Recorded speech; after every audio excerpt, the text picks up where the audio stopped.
सरमाए हयात में सीरत रसूल की,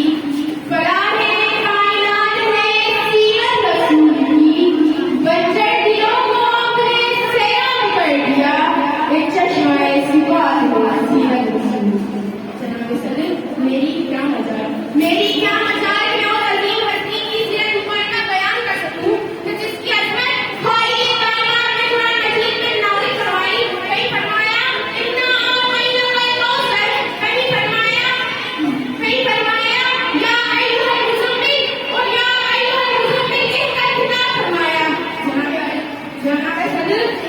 सीरत नबी सल्लल्लाहु अलैहि वसल्लम पर अगर लिखना चाहे तो कलम टूट जाए, स्याही कम पड़ जाए, ज़बान सूख जाए, हाथ थक जाए, मगर मेरे नबी हज़रत मोहम्मद मुस्तफा सल्लल्लाहु अलैहि वसल्लम की सीरत का शिफा भी पूरा ना हो पाएगा। जनाब सदर, मेरी क्या मजाल कि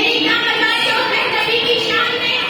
गुफ्तगू कर सकूं कि जिसकी दस्ते की एक उंगली उठे और चांद की टुकड़े हो जाए, जिसकी निगाह उठे और साथी घोड़े समेत जमीन में दफन हो जाए, जिसके इशारे से दरख्त अपनी जड़ें उखाड़कर आपकी बारगाह अक़दस में हाजिर हो जाए, जिसकी रहमदिली का ये आलम है कि अपने आप पर कूड़ा फेंकने वाली खातून की अयादत देने चले जाए। जनाब सदर, मैं उस अजीब